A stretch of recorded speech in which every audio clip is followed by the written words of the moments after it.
Good morning, and welcome to this Project 2049 Institute special event, the official launch of our very own Ian Easton's new book, The Final Struggle, Inside China's Global Strategy. For more than 3 years, Ian spent countless hours researching never-before-seen writings and speeches by Xi Jinping, as well as internal People's Liberation Army military documents to reveal the plans, intentions, and operations of the most powerful and covert political organization in the world. As you will learn from this book, Ian exposes the plans and intentions of the Chinese Communist Party to change the world order and rule a very Orwellian future where they make the rules to their benefit. It's gripping stuff, and I know you will enjoy it. Before we get started, though, I've got a couple of administrative announcements designed to give you the best opportunity to participate. There are 2 ways to participate in today's live Q&A session. 1, you may send questions directly to us at ask@project2049.net. That's ask@project2049.net. If you RSVP'd for the event, we send an event reminder from that email just minutes ago. You can respond directly to that email with your questions if you wish. And 2, if you have a YouTube account and are watching this stream on Project 2049's YouTube channel, you may submit questions in the YouTube chat box, and our team will collect them and send them to the moderator. Please include your name and affiliation when submitting questions. Questions with names and affiliations will be prioritized. With that, let's get this started. To kick things off, I have the pleasure of introducing my boss, the chairman of the Project 2049 Institute, to offer a few thoughts on Ian's book, making clear the need for lots more work on U.S.-China and Indo-Pacific security relations. With that, ladies and gentlemen, please welcome the Honorable Randy Schriver. Randy? Great, John. Well, thank you so much for that kind introduction, and this is a great honor to be part of this launch, and certainly congratulate Ian. In 2005, then Deputy Secretary of State Bob Zoellick gave a speech which became known as the Responsible Stakeholder Speech. It articulated a particular vision of China's trajectory, as well as what was described as the optimal U.S. response to China's trajectory. Now, there was some unfair criticism. Robert Zoellick never said China was a responsible stakeholder, merely said that the invitation was on the table and the expectation was on the table, given our engagement strategy and given our attempts to pull China into regional and global fora.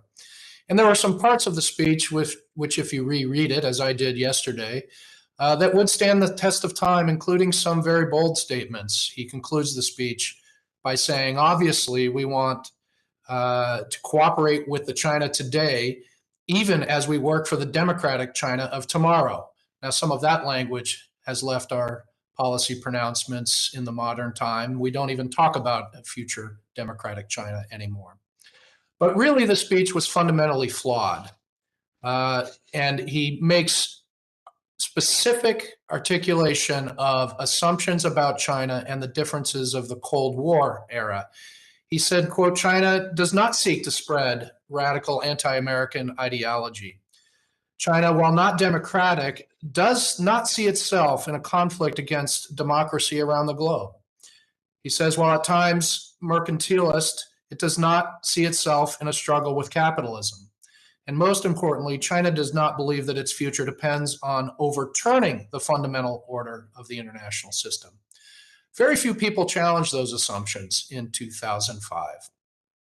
Now, a lesser noted and equally important, one might argue, development of 2005 was our own Ian Easton making his first trip to Taiwan. He had spent a little bit of time in China, but then traveled to Taiwan to do some work on his language, and ultimately to begin his studies as a master's student. And as Bob Zoellick was making this speech and articulating the wisdom of engagement and drawing China out, Ian was seeing firsthand the contradictions of this policy approach and really seeing the Chinese Communist Party for what it was and what its ambitions were on the front lines in Taiwan. And I think we can draw a straight line from that beginning of his journey with his studies and time in Taiwan and his work on language to the book he has now produced today, which I would say is the strongest counter to the Bob Zoellick vision, the responsible stakeholder vision that we have to date, in that it very much dispels the myth of those assumptions and the flawed nature of those assumptions, but more importantly, articulates in very clear terms what the CCP is about, what its ambitions are, and what its plans are. So I obviously want the author to spend the most of the time in this event talking about his own work and his own findings, but let me just offer a few of the takeaways I have from reading this excellent and important book. And I have 5 quick points. The first point, I think it's important to remember that Ian has uncovered China in China's own words. And we say that a lot at Project 2049, that our mission is simply to read what they write, listen to what they say, and report. But I think this is particularly important in a book like this. Frankly, there are words and phrases that can offend the modern sensibilities, talking about, quote, world domination, talking about celebration of Karl Marx, talking about mind control, talking about a community for common destiny for all mankind. If read in a standalone fashion, again, these might be uncomfortable words and seem like they're from a bygone era. But in fact, what Ian does is document in a very meticulous way that, no, these are the Chinese words, the CCP's articulation of its strategy and vision, and that it's important that we listen and pay attention.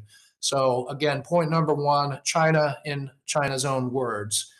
Point number 2, like an attorney, a very good prosecutorial attorney, Ian prosecutes the case effectively. These are not isolated or incidental or phrases trotted out for ceremonial purposes. These are, in fact, consistent messages with organizations aligned to them and operational practices being put in place to support the vision. As he points out in the book, Belt and Road is not a subject just to be studied for its own sake. It's a means to an end. That civil mill fusion is not only about technology theft and improvement and improving China's economic situation and standing, it's a means to an end. That China's dream, the so-called China dream, is interlocked with this idea of about a common community and destiny for mankind, that these things all have a purpose. So again, point number 2, he prosecutes the case.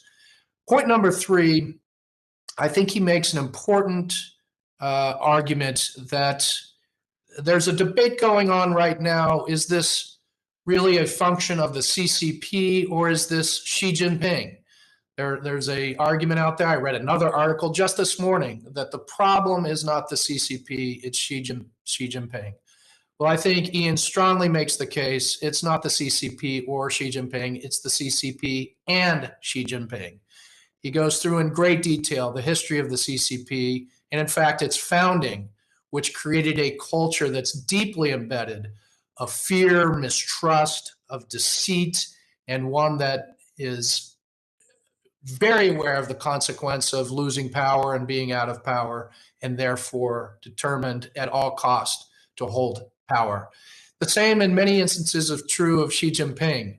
Ian does a phenomenal job of talking about his upbringing and childhood and some of his formative years. A man who obviously experienced trauma, being sent down to the countryside.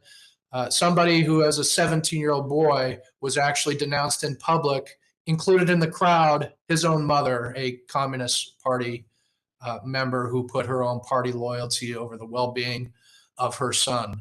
And while some at the time of Xi Jinping's ascendancy to power said, obviously this is going to make him distrustful of the party, he will want to reform the party given his father was purged, given his own experiences, Ian articulates why, in fact, the reverse is the case. He understands that the Communist Party is his platform for power, and that strengthening the party, strengthening his position within the party, is the key to his own security and well-being over the long term. Point number 4, this is a very practical book in terms of understanding competition. He, in fact, even includes a matrix where he talks about the criteria we should consider in judging the competition and how it's going, how we know whether we're succeeding or not. And it really talks about vision and strategy being a key part of understanding the competition. As he lays out where China is vis-a-vis the United States, he very strongly argues that China's main advantage is having a vision and a strategy and having focus that the United States has lacked to date. Yes, we have things that are in the advantage column for us, but we need to have that strategy and that vision and focus in order to compete more effectively over a longer period of time. And finally, point number 5, and I don't know whether Ian walks away from this research feeling optimistic. Certainly, he uncovered a lot of very concerning and alarming things. I appreciate the fact that there are things where the book concludes where I can walk away optimistic, that he doesn't ignore China's weaknesses. In fact, he acknowledges arguments that China may be nearing the peak of its relative power, certainly talks about its state of development and some of the ongoing challenges and weaknesses. But he also talks about the strength of harnessing America's greatness and our strengths and our culture of innovation and our ability to do big projects and big things, and talks about the awesome power of a coalition of like-mindeds, a coalition of democracies who, if the will is there and if the intentions are put into action, we can counter this malign influence of an ambitious China, an ambitious CCP with a vision for, quote, world domination in effective ways and preserve the free and open order that is important to all of us. So I thank Ian for this work. I thank him for this book. And I look forward to having this book more accessible to wider audiences so we can advance the debate in the most constructive ways. Thank you. Thank you, Randy, for that opening remarks. Hello, my name is Jennifer Hong. I am the Senior Director at Project 2049, and I have the privilege of moderating a discussion with the author himself, Ian Easton, and Dr. Jacqueline Diehl, who will be our discussant. Let's start with Ian. He is not just the author of this, the current book, The Final Struggle Inside China's Global Strategy, but he was also the author of The Chinese Invasion Threat, Taiwan's Defense and American Strategy in Asia. Ian, tell us a little bit about this book. Tell us how you feel and on this official day of the launch.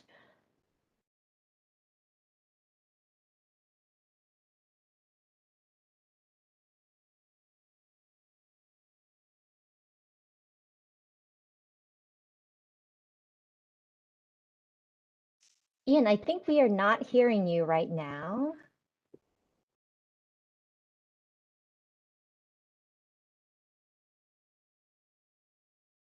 Okay, as we are working on some technical issues here, I know that you are all wondering where we can actually find this book. I know that I have a copy in my hand right now.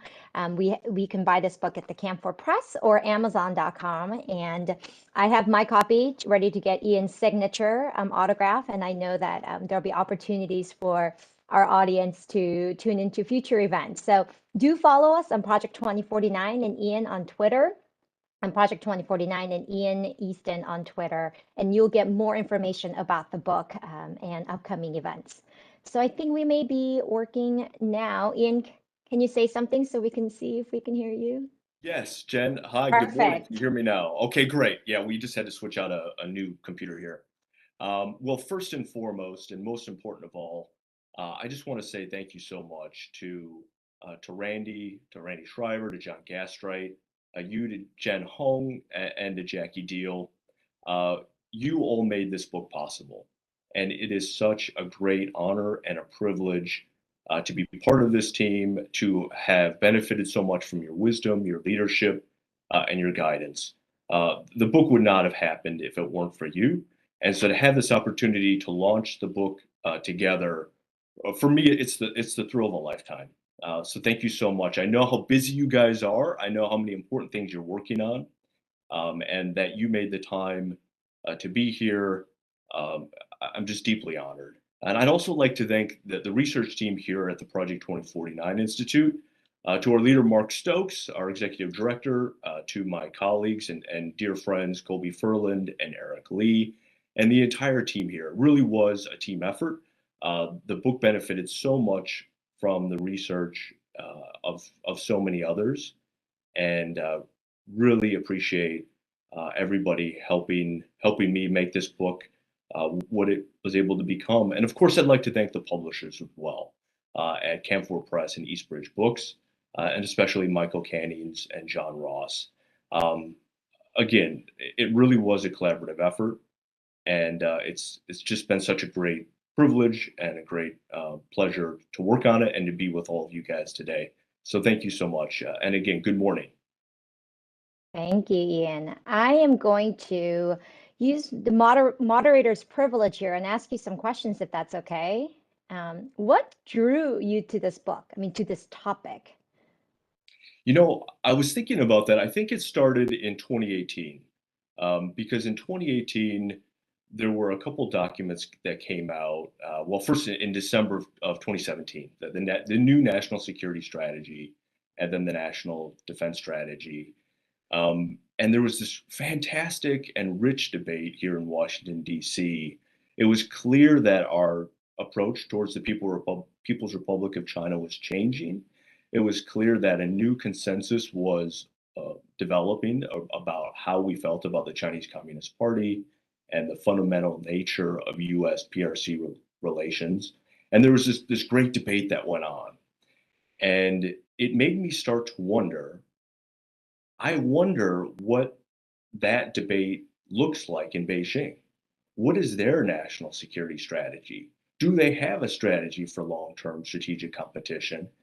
And if so, how do they measure success? What are their metrics? And how do they judge the state of play? Who's winning? Who's losing? What are their strategic objectives? What are their intentions? What are their plans? And how are they putting those plans into action? In other words, how are they implementing it? And so that's really how it all started, was with those questions, which then inspired the research. Mm.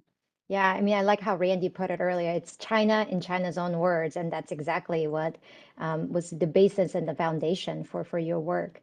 What was your favorite and the least favorite part of writing this book? You know, it's funny that the least favorite part ultimately became related to the favorite part. So the least favorite part, of course, was working in the pandemic. So in 2020, I had a number of conferences and workshops lined up, and I had started writing the book, and I was all excited about the opportunity to interview so many of the most brilliant people in Washington and around the world to talk about these issues. But of course, the pandemic hit. We were all in lockdown, and everybody was working from their home office. All travel was canceled. All the conferences were canceled, and so that really forced me to spend a lot more time with the primary source, Chinese language material, because I couldn't talk to people. I had to do more reading, and I had to read a lot more, and I had the opportunity to read a lot more than I probably otherwise would have. And that led to one of my favorite parts of the research, was that sense of discovery. When I came across some of these Chinese language materials, and I realized that what I was reading had never been translated before into English, that it was new, and there was this sense of discovery. And so for me, that was a lot of fun. Mm. Okay. And what surprised you during the research? You know, there were so many moments where I was very surprised. I started the project very optimistic, about where the United States was, about where our policy was heading. And I thought, when I dug into the Chinese language materials, I was going to see a lot of weaknesses. Um, and in fact, what I discovered was that the Chinese Communist Party is far more ambitious than I realized, and in many ways, far more confident. that Xi Jinping and the Chinese Communist Party elite genuinely seem to believe that they're winning. And that didn't make very much sense to me. And it actually took a long time before I started to see the ways in which they could actually make an argument that they are on the right trajectory from their perspective to achieve their strategic objectives and their ultimate goals to re-engineer human society, not only in China, but also around the world, to actually spread what they euphemistically refer to as the China model around the world. And so as the research went on, as the time went by, I actually grew more and more concerned because I started to see evidence here in the U.S. that we were in some trouble, that we were deeply reliant on China's government for a lot of our personal protection equipment, N95 masks, surgical masks, gloves, antibiotics, everything we needed during the pandemic. And in fact, just a couple months ago, when our free testing kits, the federal government issued free COVID-19 testing kits to anybody who wanted them. When they arrived in my house, I was very surprised to see that they were made in China. And so here we are in the summer of 2022, and we're still very heavily reliant on our strategic competitor for the health and well-being of American families. And so that was something that surprised me, was that combination of ambition on the part of the Chinese Communist Party. Their goals were quite surprising. I had no idea the extent to which they were trying to create a new world order. And then the number of areas where we had kind of fallen behind in the competition. It was not to say that we were behind. Obviously, we have so many latent advantages here in the United States, but we were starting to fall behind, and it was becoming increasingly clear that that was the case. And so there was kind of a disquieting sense, and I think readers will see this towards the end of the book, that if we don't get our act together and start to act more strategically in line with our principles, our values, and our national interests, then we could be in for a very dark future indeed. And actually, there's a chapter where I walk through some scenarios, because nobody can predict the future. All we can do is develop scenarios to try to explore what it might look like if the current trends continue. And so that's in there as well. Thank you, Ian. Well, I want to transition into the fuller discussion. I want to introduce Dr. Jacqueline Diehl. Good to see you again. She is the president and CEO of Long-Term Strategy Group. And before Long-Term Strategy Group, she had worked with the director of the Office of Secretary of Defense, net assessment projects related to East Asia. I know that your expertise, it also includes security implications of alternative Chinese futures, Chinese capacity for technological innovation, and energy security strategy. I know that Ian just talks so highly of you. So thank you so much for being here today. Thank you very much. It's great to be with you, and this is such an important book. It's an honor to participate in the launch. Yeah, thank you. I would love to just hear some of your opening thoughts. How do you think this book fits into the literature on China, and your favorite sections, perhaps? Just some opening thoughts. Great. Well, thank you very much, Jennifer. And thanks to Randy and John and the Project 2049 Institute for hosting this event, and to Ian for writing really what is such an important path-breaking book. As to how it fits in the literature, in a way, it's peerless. No one has done the work that Ian has done to read such authoritative, jargon-filled, but essential critical texts, primary sources for understanding the agenda and ambition of the Chinese Communist Party under Xi Jinping. And when you read the book, you are introduced to Xi Jinping thought, the governance of China, the fundamentals of Xi Jinping thought, and from these texts, Ian is able to extract very important meaning that I think has been neglected, as he mentioned, with regard to the global scope and character of the CCP's ambition to reshape the world, and the essential element of Marxism in it. It's kind of surprising how few other people tuned in to the 2018 celebration of the 200th anniversary of Marx's birth in China, and the way that Xi Jinping seems to have used that event to position himself as the architect or the instantiator of what he calls Chinese Marxism, Marxism in the 21st century. And in a way, he is seems to be in the process of vaulting himself not only over Deng Xiaoping, his predecessor as General Secretary of the Chinese Communist Party, but even over Mao Zedong in drawing a line back directly to Marx and suggesting that the work of implementing or enacting Marxism has remained unfinished until now, and that he is on the verge of implementing, again, Chinese Marxism, which is not just a domestic project, unfortunately, but a global one.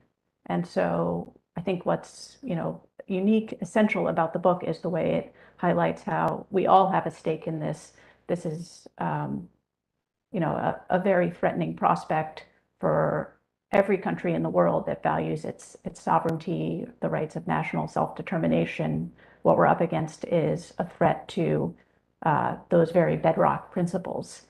And that's not to say, the good news is other people have done work that draw on authoritative primary sources. So I'm cautiously optimistic that we're coming to understand the nature of the threat. If you look back, Nadège Roland wrote a book about the Belt and Road Initiative that suggested at a time when other people were just saying it's about roads and terrestrial infrastructure, she uncovered that it was about something bigger, broader, more multifaceted. Rush Doshi wrote a book, The Long Game, that used authoritative Chinese sources to contest the delusion among American China scholars, at least, that the Chinese Communist Party had no strategy. He was able to put that illusion or delusion to rest authoritatively using Chinese texts. And more recently, Aaron Friedberg has written about how we got China so wrong, getting China wrong. Isaac Stone Fish has told the American side of the story about people on the receiving end of Chinese influence operations here. But until Ian's book, I think we didn't have the authoritative sources to say, this is a global project, this is about Marxism. Xi Jinping is so ambitious that he is out to remake the world in a way that makes it safe for Chinese communism, unfortunately. So thank you, Ian. It's really important. Jackie, as you talked about, just as many different books that have been written in the past, and Ian's book is just peerless. I completely agree with you. As I was reading the book, there's so much narrative and stories that I think that anyone really could dig in and really truly understand China's global strategy. I mean, did you get that sense? I mean, who should be reading this book? Yes, I think it's very important for, not just our leaders, but the American people to read the book. And it's written in a way that's accessible. He does the signal work of translating, again, these kind of turgid, jargon-filled Chinese texts and renders them into kind of plain English. And as you say, he talks in accessible terms about what's at stake. He tells the story of how our ports in the United States and elsewhere are subject to Chinese influence, or what he calls smart leverage, through the cranes that operate them and through Chinese ownership stakes. He talks about, maybe most kind of searingly or viscerally, about our dependence on Chinese pharmaceuticals and the influence of China in the baby product supply chain, and how when you have a baby today in the United States, almost all of the consumer products, starting in the delivery room, the computers, maybe the cameras, and certainly the toys and the essential care products that you acquire to take care of your newborn, come from China. So China is in our system, it's in our homes, it's in our hospitals. And so in that sense, the fight is global. The competition is not just about what happens in the Asia-Pacific or the Taiwan Strait. It's about the homeland as well. Yeah. I like how Randy's fifth point was about optimism, right? As we look towards this competition, what does it mean? And the importance of the like-mindedness, the democracies to come together to be able to counter this malign influence. Ian, I want to turn it over to you, see if you have any thoughts after Jackie's opening remarks, our conversation here. Actually, Jackie, if it's okay, I wanted to ask a question. Obviously, this is something that we've been talking about for a long time. You have led some fantastic analytic work exploring the nature of US PRC strategic competition, and especially you've been involved in some just incredible work looking at China's military buildup. And so, if it's okay, and of course, I cite you, and the book benefited so much from your research and your mentorship and your guidance. And so I wonder if I could take this opportunity just to ask you where you see the Chinese military heading in this decade, where they might be by 2030, and how the US and its allies and partners can maintain primacy and preserve peace.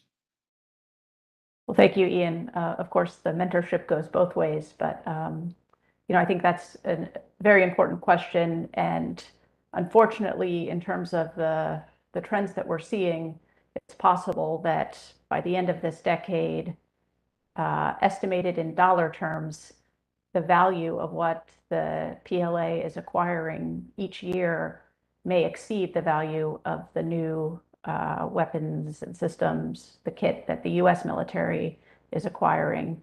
And already, I think there have been some years where, by our estimates, the Chinese Navy, the PLAN, has exceeded the value of American naval procurement, again, estimated in dollars. And that should be a wake-up call, because the United States or the American people are not used to having the second best equipped military in the world. We're often told, we spend more on defense than the next 10 countries combined. And yet, because of the kind of astonishing, sustained pace of China's peacetime PLA buildup, we may be, again, within spitting distance of being eclipsed in terms of procurement. And that's not even counting the civilian capabilities and the maritime militia capabilities that you've talked about. Andrew Erickson and others at the Naval War College have highlighted as, in Chinese eyes, playing a central role in any future military contest. So just looking at the PLA, the numbers are eye-popping. And I think we're used to worrying or observing the fact that, at least in a Taiwan Strait scenario or in other plausible conflicts around China, the PRC benefits from a kind of quantitative or mass edge and proximity relative to us. But I think what's so important about your book is pointing out that that's not the only concern. What may be as important, if not more important, is the way in which our freedom of action, the decisions space that we would face about responding to Chinese aggression or coercion is getting squeezed. And it's getting squeezed not just by the military trends, but perhaps even more by our dependence on Chinese pharmaceutical products, or PPE, as you mentioned, or battery supplies, or the almost ubiquitous presence of Chinese surveillance platforms like drones from DJI, or hike vision cameras, or cyber threats to our infrastructure. So the way in which they're in our system in the United States, I think, merits a lot more attention and is concerning insofar as it, together with the military trends, is likely to shape the decision space that we will confront as we have the choice to take on Chinese coercion and aggression, or let it happen. Ian, as our readers read this book, what is your hope as you're writing this book that they would walk away with and be able to do, knowing this information? Well, for me, there was this moment during the pandemic where I remember having to get set up in my house, right? And as everybody across America and across the world did, where we had to move to a digital economy. Everybody, our kids were going to school remotely. We were working remotely, and certainly I was not set up for all that. And so I had this shopping list, and I went to Best Buy, and there was this bizarre sensation of it was the middle of the week, it was rush hour, and there was no traffic at all, none at all. It was like something out of an Alfred Hitchcock movie, right? Where you're playing a character in a post-apocalyptic world, and you're one of the last human beings left. And I remember walking through the store. I was the only customer there, and looking at all the products in a way I had never seen them before. The TCL smart TVs, the kind that listen to you and you can talk to them and tell them where to go.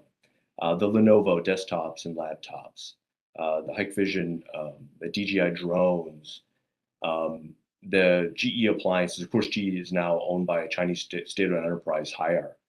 So all of the electronics that we rely on every day, and especially in this new world, the post-pandemic world, where we rely on them to work, we rely on them to study, we rely on them for our health.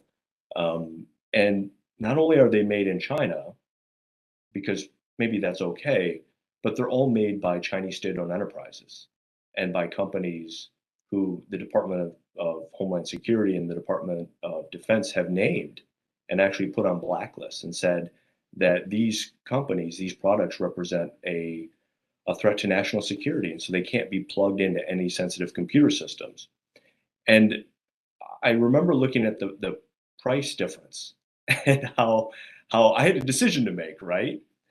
Because I could buy the Chinese state-owned enterprise products, or products I knew were affiliated with the Chinese military and Chinese intelligence, and they were so much more reasonably priced than their Taiwanese competitors, their Japanese competitors, their South Korean competitors, and of course their American competitors. And I remember thinking that this is happening to every family in the United States right now.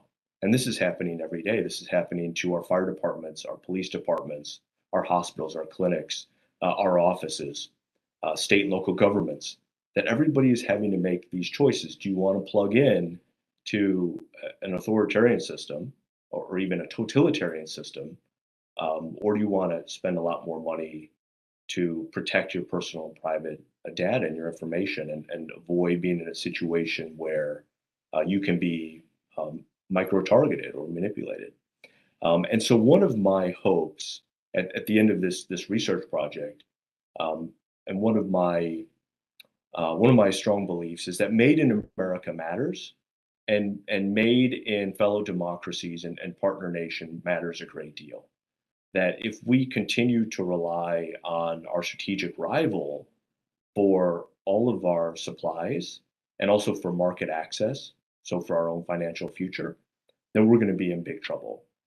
And if we continue as a country to invest our own capital, as Wall Street does every day, our own retirement funds into Chinese state-owned enterprises, and the success ultimately of the Chinese Communist Party, then we'll be in big trouble. And so I think that's why it's so important that we do start as a country to wake up. Certainly in the way that I had a wake up experience throughout the pandemic, and reading these documents and looking at the planning documents, and then seeing how those were being implemented in real life, and to see how they were impacting our everyday lives. And so I think public education is the place to begin. But Jackie, I wonder if I could ask you for your thoughts on that as well. Sure, thank you. I completely agree. And let me pick up on public education, because I think that is, your book is part of this. Clearly, it's essential work, but that's our advantage, or one of our key enduring advantages as Americans. We are dogged, or can be intrepid, in pursuit of the truth. And we have capabilities and people in the West, in the United States, and in allied countries who, for their own reasons, not even because they're employees of governments, seek the truth, seek data, shine a light, inject transparency, even within China. And so I think being able to tell the story the way you tell the story and the way others have revealed things, very unpleasant or evil things like the concentration camps in Xinjiang that were revealed by Adrian Zentz and a law student in Canada, looking at procurement data and overhead imagery, close reading as you do and others have done of important documents, monitoring of Chinese social media, like the Great Translation movement and translation of sentiment that is being expressed online, the ability to use overhead imagery for all sorts of purposes, including environmental monitoring, tracking China's overfishing around the world. There's so much that can be done in the open source realm, in the realm of people pursuing the truth, information, data, to try to figure out what's really happening and explain in English or in plain English what it would mean for the CCP to achieve the China dream, to replace a world where nations have the ability to make decisions within their own borders, with a world where everyone is subject to the CCP's information control and other forms of repression and hegemony. That's the beginning of our fighting back and recovering from a little bit of what people have called a holiday from history or a strategy vacation after the Cold War. And I think on the military side too, we have some important advantages that have been eroded, but that we can reinvigorate.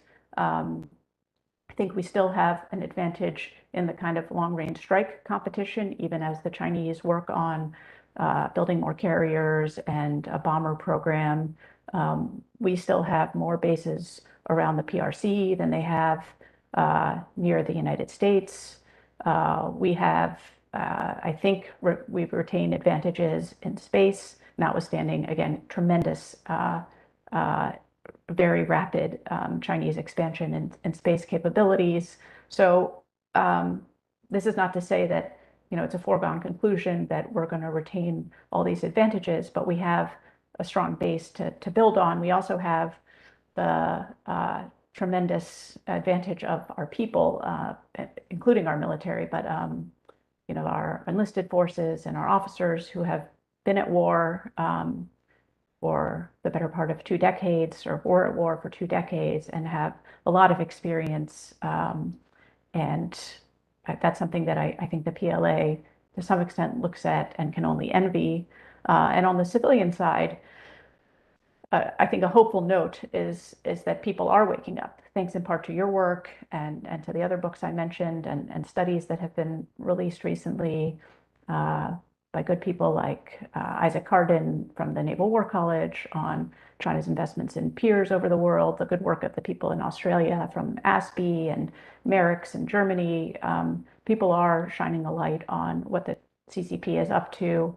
And even the business community, the holdouts in the investment world, especially, they have to be looking at what's happened with dynamic COVID-0 and the lockdowns in Shanghai. I know they are looking with increasing concern about the possibilities for continuing to make money in China, being able to repatriate capital.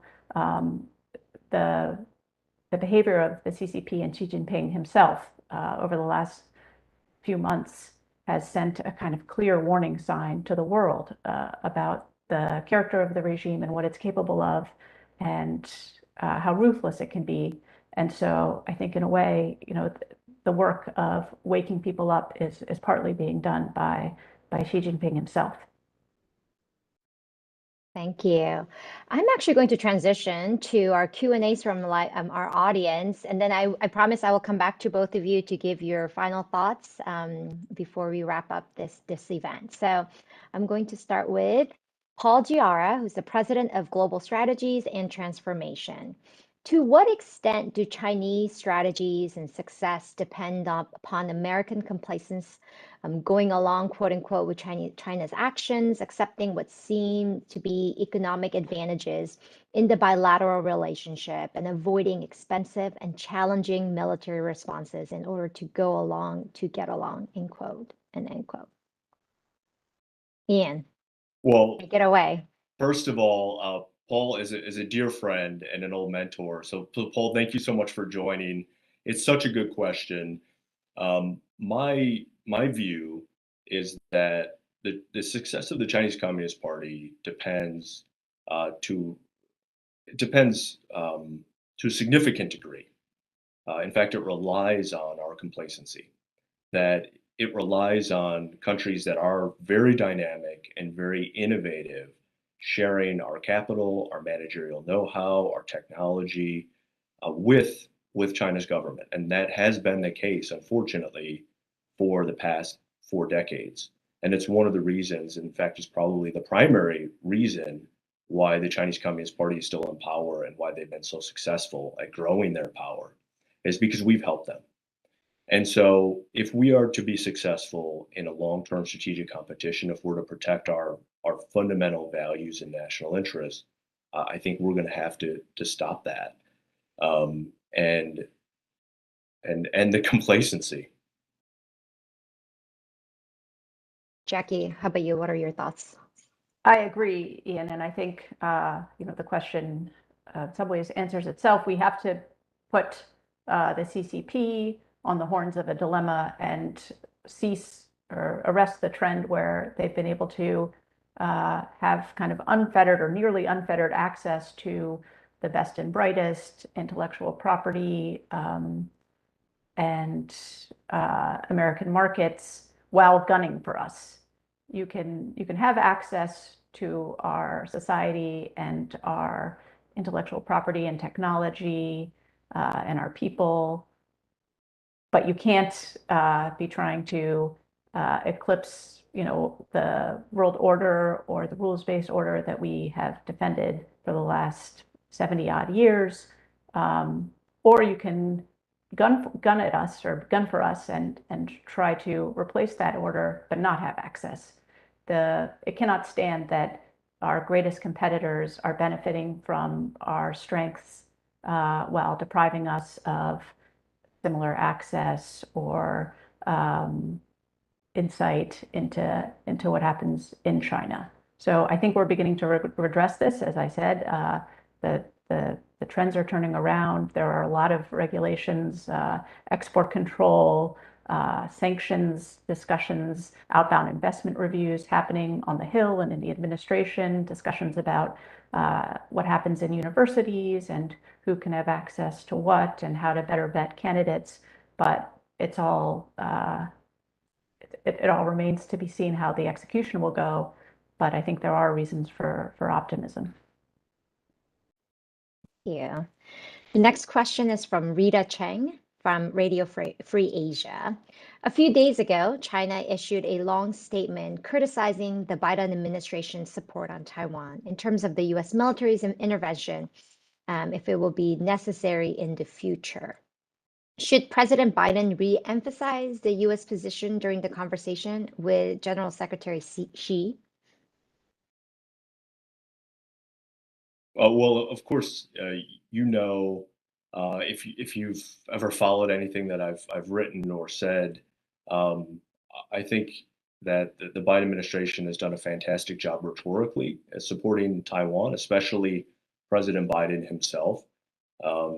And so now it is just a matter of making sure that Xi Jinping understands our president's commitment to defend Taiwan if China attacks, and to make sure that the administration does everything in its power to actually put those wonderful words into practice. Because today we are not optimally positioned, I don't think, to do everything that we could to support the defense of Taiwan, just because we have a very strange, unofficial diplomatic relationship with Taiwan.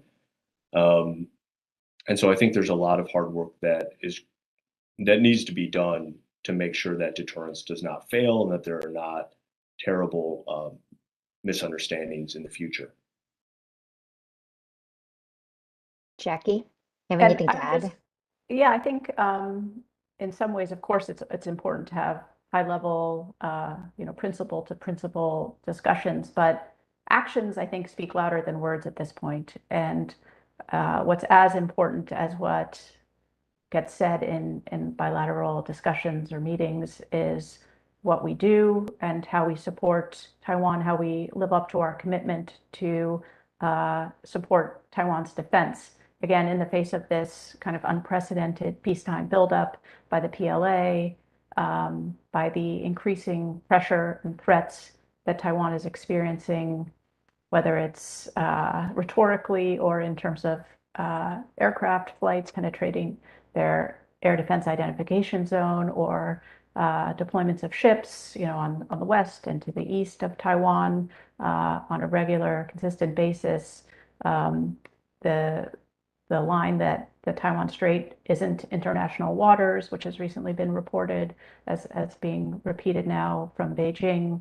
How we respond in terms of our operations, our deployments, our work with other allies and partners, the training that we give to the Taiwanese military, the assistance we provide, how we address the potential shortfalls that we may face as a result of our aid to Ukraine in the context of thinking about how to shore up deterrence across the Taiwan Strait. Those are, I think, almost as important, if not more important, than what gets said in these high-level meetings. Because at least on the PRC side, from Beijing, time and again, we've heard belligerent, coercive rhetoric. And, on the other hand, we've also sometimes been reassured when it turns out that that reassurance wasn't warranted or was deceptive. So again, I think actions speak louder than words. And what's really important now is how we operate. Yeah, I agree 100%. I think it's ironic and a bit absurd, actually, when and this is not just the Biden administration. This is every American administration for my entire lifetime, um, where our president will constantly be speaking to the general secretary of the Chinese Communist Party, and the chairman of the Central Military Commission, the chairman of the PRC state. So these discussions between our president and Xi Jinping are regular, they're constant, and they're being held in an environment of coercion. The Beijing's aim is to coerce and to undermine Taiwan's democracy, and also to undermine U.S.-Taiwan relations. And in a way, they've been very successful. China has been very successful, and because our president is talking to the leader of China. To our knowledge, President Biden has never had a single phone call with President Tsai Ing-wen of Taiwan. To our knowledge, there's been no emails, no letters, not even a tweet. And so it seems a bit self-contradictory, and that's been the case for many administrations. And it seems a bit absurd to be in a position where our president is saying we will defend that country, except we're not going to refer to it as a country, and we're not even going to call them. We're not going to have high-level visits or high-level meetings at all. I think that's something that we need to address, because this is not just a military challenge. This is a political and a diplomatic challenge. And unfortunately, we play right into Beijing's hands when our leaders treat Taiwan as if it were not the incredibly successful democratic success story that it is, and as if it were not the country that we all know that it is. And so I think this is an area where there's a lot of room for statecraft. And I think there's also some things that we can do here at home to reduce the threat to Taiwan. And at least one of them is maybe counterintuitive, so I just wanted to share it. But I think Ian would agree. One of the major problems we face right now in terms of the balance and the potential incentives for Beijing to launch an attack or an invasion is the world's dependence, including and our dependence on TSMC semiconductors, the leading edge semiconductors from Taiwan. If we were more self-sufficient in the United States and could offer an alternative, then perhaps Beijing's incentives to strike would be reduced somewhat, or at least the American side, the threat that we would face would be reduced, and our freedom of action, our decision space would be increased. So again, there's some things that we need to do to shore up vulnerabilities or gaps in our preparedness and our mobilization capability here in the United States that are kind of step one or prerequisites for our doing what we need to do to be able to respond appropriately to Chinese aggression and coercion in the future. And as a final question, I would love to see for both of you, what should the next book be for Ian or, for others listening, after this thorough research and comprehensive reporting on the CCP's ambitions and strategy, what is the next great research gap? Jackie, I would defer to you.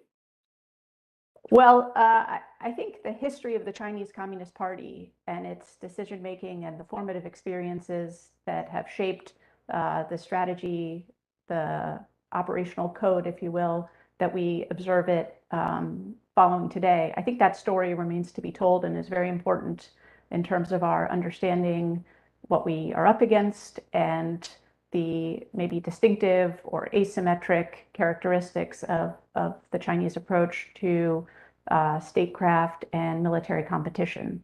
So I was a bit sad that the 100th anniversary of the Chinese Communist Party passed last summer without a book coming out that really told the story of how the CCP came to be what it is and to operate the way it does. And so I think that that's an important next book project or hole that needs to be plugged in our understanding.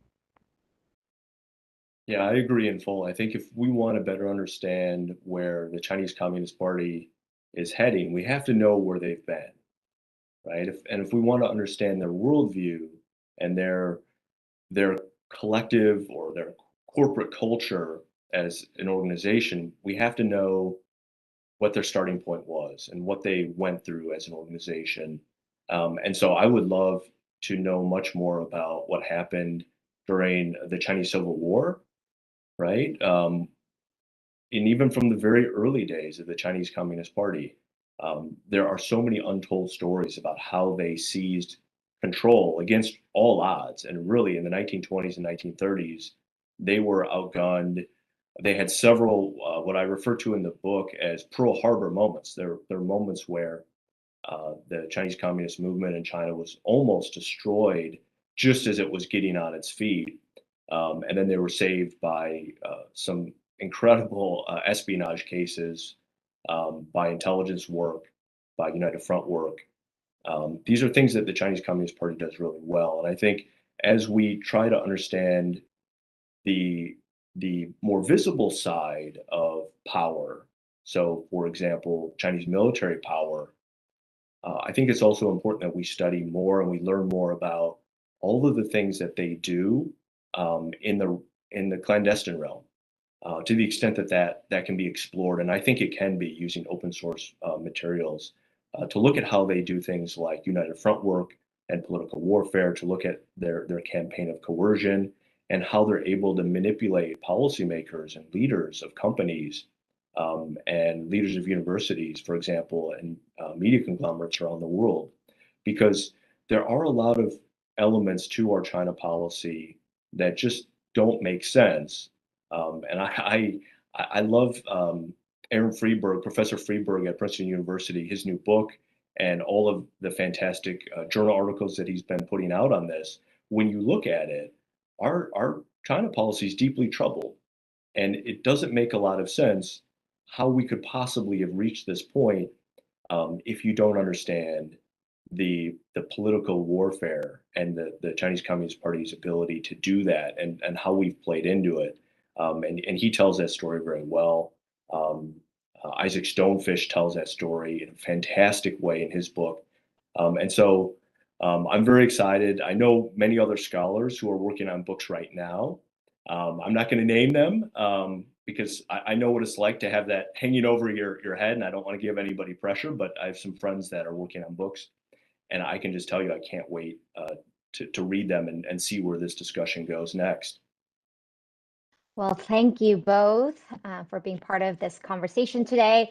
Once again, readers, I know that we had promised a signed copy of the book. So all the registered participants, please check your email and we will let you know if you are the lucky winner of a signed copy of this book. And for those who have not been as fortunate and don't have a signed copy, you can find this book on Amazon and Camphor Press. On behalf of Project 2049, we just want to thank you for being part of this conversation. And we hope that you will stay in touch and follow us for more on this book and all the great work that we do here. So thank you, everyone.